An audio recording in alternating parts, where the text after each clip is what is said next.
పంచాయతీరాజ్ విభాగం ఆధ్వర్యంలో రేపు అనగా 17/2/2005 గ్రీవెన్స్ డే రోజు రాష్ట్ర వ్యాప్తంగా అన్ని జిల్లాల్లో కూడా కలెక్టర్లకు గ్రీవెన్స్ డే రోజు ఏదైతే ఎన్ఆర్ఈజీఎస్ యాక్ట్ అమలు కోసం ఏదైతే ఈ రాష్ట్ర ప్రభుత్వం ఎంఓయూలు కుదుర్చుకుంటూ కాంట్రాక్టర్లకు ఎన్ఆర్ఈజీఎస్ వర్కుల్ని అప్పగించడంపై వైఎస్ఆర్ కాంగ్రెస్ పార్టీ తీవ్రంగా ఆక్షేపించి హైకోర్టులో కేసు దాఖలు చేయడం జరిగింది. హైకోర్టులో మాకు మేము వేసినటువంటి రిట్ పిటిషన్లో మాకు మంచి ఆర్డర్ను కూడా అందించడం జరిగింది. హైకోర్టు వారు మంచి తీర్పుని ఇవ్వడం జరిగింది. ఎన్ఆర్ఈజీఎస్ యాక్ట్ను యాజ్ ఇట్ ఈజ్గా అమలు జరపల్లా ఈ యొక్క కాంట్రాక్ట్ బేసిక్ అనేది ఏదైతే ఉందో కాంట్రాక్ట్ పద్ధతిలో పనులు అప్పగించడాన్ని తీవ్రంగా ఆక్షేపిస్తున్నాం అని చెప్పేసి హైకోర్టు తీవ్రంగా ఆక్షేపిస్తూ ఆ యొక్క బ్యూటిఫుల్ ఆర్డర్ని ఇవ్వడం జరిగింది. ఆ యొక్క ఆర్డర్ కాపీని రేపు రాష్ట్ర వ్యాప్తంగా అన్ని జిల్లా కలెక్టర్ కార్యాలయాల్లో గౌరవ కలెక్టర్లకు ఇచ్చి ఈ యొక్క హైకోర్టు ఆర్డర్ను అమలు పరచండి అని చెప్పి రాష్ట్ర వ్యాప్తంగా కూడా వైఎస్ఆర్ కాంగ్రెస్ పార్టీ పంచాయతీరాజ్ విభాగం పిలుపిచ్చినటువంటి ఈ యొక్క పిలుపును అందుకొని ఎంపీపీలు సర్పంచులు ఈ యొక్క కార్యక్రమాన్ని విజయవంతం చేయండి అని చెప్పేసి వైఎస్ఆర్ కాంగ్రెస్ పార్టీ పంచాయతీరాజ్ విభాగం తరఫున మీ సందర్భంగా విజ్ఞప్తి చేస్తున్నా. ముఖ్యంగా ఈ ప్రభుత్వం వచ్చిన తర్వాత ఏదైతే 9 నెలల కాలంలో ఈ యొక్క కేంద్రం నుంచి 15th ఫైనాన్స్ కమిషన్ నిధుల్ని కావచ్చు, ఎన్ఆర్ఈజీఎస్ నిధుల్ని కావచ్చు, ₹1 కూడా అదనంగా తీసుకురాలేనటువంటి నిస్సహాయ స్థితిలో ఈ యొక్క ప్రభుత్వం ఉంది.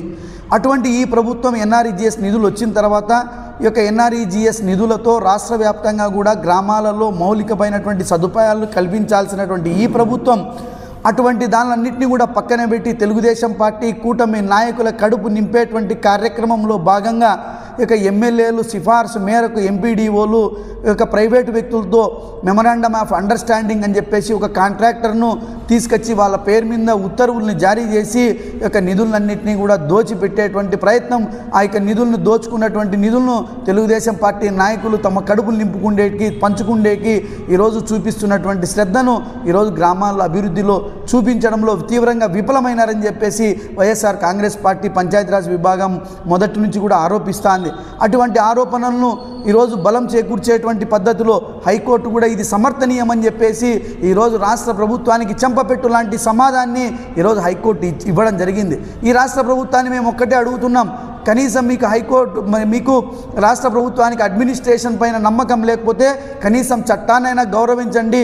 ఆ చట్టం ద్వారా ఈరోజు హైకోర్టు ఇచ్చినటువంటి ఆర్డర్ని రాష్ట్ర వ్యాప్తంగా కూడా అమలు చేయండి అని చెప్పేసి ఈ సందర్భంగా రేపు మేము పెద్ద ఎత్తున కోరడం జరుగుతూ ఉంది. ఈ సందర్భంగా మేము ఒక్కటే అడుగుతున్నాం పవన్ కళ్యాణ్ని కూడా. పవన్ కళ్యాణ్ గారు గతంలో హోమ్ మినిస్టరు ఏదో సరిగ్గా చేయలేదు, నేను హోమ్ మినిస్టర్ అంటే నా తడాక చూపించిందని చెప్పేసి నువ్వు చెప్పడం జరిగింది.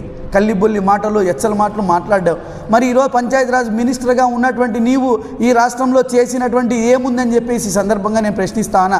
సాక్షాత్ ఈ రాష్ట్ర ప్రభుత్వంలో నేను నంబర్ 2 అని చెప్పుకునేటువంటి పవన్ కళ్యాణ్ నువ్వు నంబర్ 2 కాదు, నువ్వు నంబర్ 10లో ఉన్నావని చెప్పి మీ ముఖ్యమంత్రి నీ సహచర మంత్రివర్గ సమావేశంలో చంద్రబాబు నాయుడు నువ్వు మా పవన్ కళ్యాణ్ 2వ స్థానంలో లేడు 10వ స్థానంలో ఉన్నాడని చెప్తే ఈ రోజుకి కూడా దాన్ని సమర్థించడంలో కానీ దాన్ని ఖండించడంలో కానీ తీవ్రంగా విఫలమైనాడు అని చెప్పేసి ఈ సందర్భంగా నేను పవన్ కళ్యాణ్ని ప్రశ్నిస్తానా. జనసేన నాయకులారా, ఈరోజు మీ పవన్ కళ్యాణ్కి 10వ ర్యాంక్ ఇస్తే ఎందుకు కిమ్మనకుండా కూర్చున్నారు? ఈరోజు మీ గొంతులు మూగపోయినాయా? అంటే మీ పరిపాలనలో ఈ రాష్ట్ర ప్రభుత్వంలో డిప్యూటీ సీఎంగా పవన్ కళ్యాణ్ అనర్హుడుగా ఈరోజు మీరు చూస్తూ ఉన్నారా? ఈరోజు పంచాయతీరాజ్ విభాగాన్ని ఈరోజు అగ్రస్థానంలో ఉండాల్సినటువంటి ఈ శాఖను అధమ స్థానంలో తొక్కివేయడంలో ఈరోజు పవన్ కళ్యాణ్ కీలక పాత్ర పోషిస్తున్నాడంటే ఈరోజు జనసేన నాయకులు సమర్థిస్తున్నారా? ఈరోజు పవన్ కళ్యాణ్ దీని మీద నువ్వు ఖచ్చితంగా స్పందించాల్సినటువంటి అవసరం ఉందని చెప్పేసి కూడా వైఎస్ఆర్ కాంగ్రెస్ పార్టీ పంచాయతీరాజ్ విభాగం తరఫున ప్రశ్నిస్తూ ఉన్నాం. జనసేన నాయకులకు పవన్ కళ్యాణ్కి అదేవిధంగా నాదెండ్లకు కూడా. ఇంకొకటి మరొక అంశం మేము గతంలో చెప్పాం, వైఎస్ఆర్ కాంగ్రెస్ పార్టీ పంచాయతీరాజ్ విభాగము ప్రతి గ్రామంలో కూడా పెద్ద ఎత్తున మౌలికమైనటువంటి సదుపాయాలు ఈరోజు ఎక్కడైనా ఏ గ్రామానికైనా వెళ్ళొచ్చు కాక ఈరోజు సచివాలయం స్వాగతం పలుకుతుంది, ఆర్బీకే సెంటర్లు స్వాగతం పలుకుతాయి, మిల్క్ సెంటర్లు కనపడతాయి, హెల్త్ సెంటర్లు కనపడతాయి. ఇట్లా బ్రహ్మాండంగా ప్రతి గ్రామంలో కూడా ₹2 కోట్ల పైచీలతో బ్రహ్మాండమైనటువంటి అభివృద్ధి చేశాం. సంపద సృష్టించడం అంటే అది. ఈరోజు సంపదను సృష్టించడమే కాకుండా అది ప్రజలకు ఉపయోగపడేటట్టుగా ఈరోజు అందరికీ కూడా ఉపయోగపడేటట్టుగా దానిని తీర్చిదిద్దినటువంటి ఘనత ఈరోజు జగన్మోహన్ రెడ్డి గౌరవ మాజీ ముఖ్యమంత్రి జగన్మోహన్ రెడ్డి గారు దక్కుతుంది. మరి ఈ 9 నెలల కాలంలో మీరు ఎన్ఆర్ఈజీఎస్ నుంచి వచ్చినటువంటి నిధులను ఎక్కడైనా కూడా ఎక్కడైనా నిర్మాణాత్మకమైనటువంటి ఎక్కడైనా ఇదిగో మేము ఈ ఆఫీస్ రూమ్ కట్టినాం, లేకపోతే ఈ పశులాసుపత్రి కట్టినాం, లేకపోతే ఈ హెల్త్ సెంటర్ కట్టినాం, ఒక్క కార్యాలయమైనా ఎక్కడైనా కట్టింది కానీ ప్రారంభించింది కానీ భూమి పూజ చేసింది కానీ ఏమైనా ఉందా అని చెప్పి నేను ఈ సందర్భంగా అడుగుతా ఉన్నా. మనం రాష్ట్ర వ్యాప్తంగా ఈరోజు నేను మా ఎంపీపీలు మా సర్పంచులు చెప్తా ఉన్నారు, ఎక్కడ చూసినా ఈరోజు గ్రామ సభలో ఎక్కడైనా ఉపాధి హామీ నిధులను అమలులోకి తీసుకురావాలా అంటే గ్రామ సభలో ఏర్పాటు చేయాలి. ఆ గ్రామ సభల్లో పనులను ఐడెంటిఫై చేయాలి.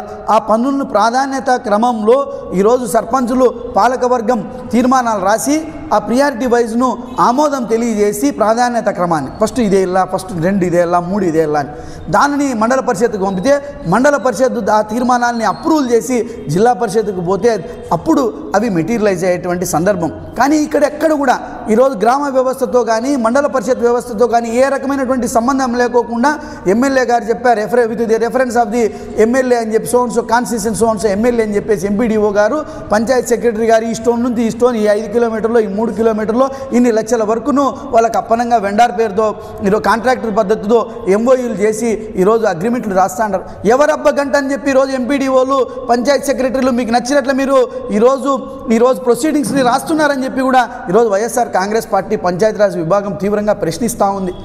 అదే కాకుండా ఇవన్నిటినీ కూడా తొంగలోకి తొక్కి ఈరోజు గ్రామాల్లో ఎప్పుడైనా గ్రామంలో అభివృద్ధి జరగాలంటే సమాంతరమైనటువంటి అభివృద్ధి జరగాలంటే అన్ని వర్గాల ప్రజలను ఆ గ్రామంలో ఉన్నటువంటి వ్యక్తులందరినీ కూడా కలుపుకొని గ్రామ సభలు పెట్టడం ద్వారా ఎక్కడ మెజారిటీ ప్రజలు ఉన్నారు, ఎక్కడ నిజమైనటువంటి మౌలిక సదుపాయాలు కల్పన జరగాల అని చెప్పి ప్రజలలో చర్చించిన తర్వాత పనులు చేస్తే ఆ యొక్క గ్రామం పరిపూర్ణమైనటువంటి అభివృద్ధి చెందడానికి అవకాశం ఉంటుంది.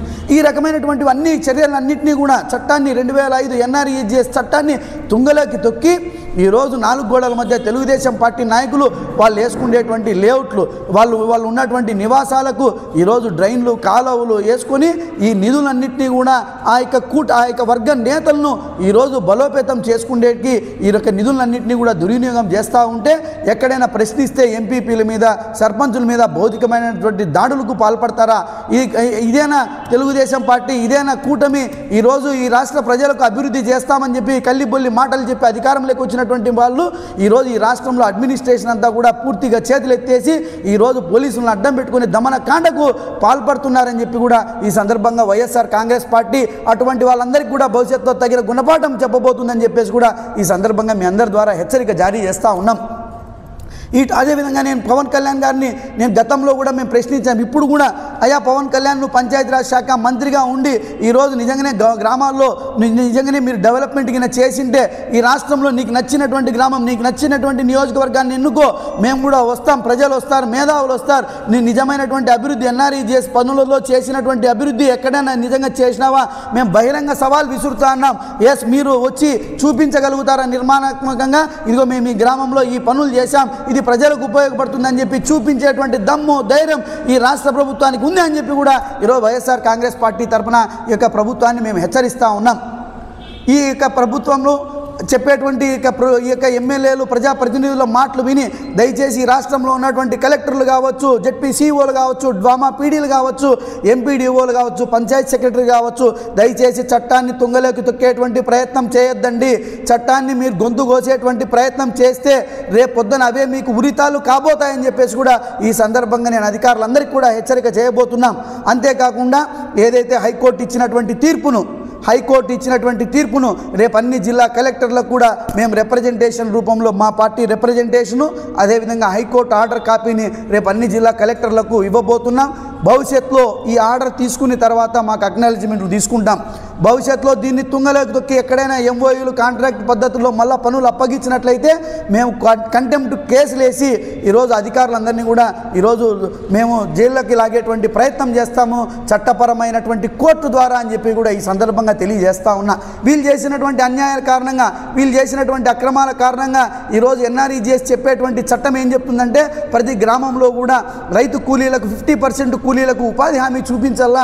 ఈ పనుల ద్వారా గ్రామాల్లో రైతాంగ వ్యవస్థను కాపాడాలా. వెన్నెముకగా ఈ చట్టం ద్వారా వచ్చినటువంటి ఉపాధి హామీ కూలీలకు పని కల్పించి వాళ్ళ కడుపులు నింపాలా అనేటువంటి ఏదైతే తాపాత్రయంతో చేసినటువంటి ఈ చట్టం ఈరోజు ఈ చట్టానికి తూట్లు పొడిచి ఈ రాష్ట్రంలో ఈరోజు రాష్ట్ర ప్రభుత్వం విడుదల చేసినటువంటి పద్ధతిలో 2,69,00,000 పని దినాలను ఈరోజు ఉపాధి హామీ కూలీలు కోల్పోయినారని చెప్పి కూడా ఈ సందర్భంగా తెలియజేస్తూ ఉన్నా.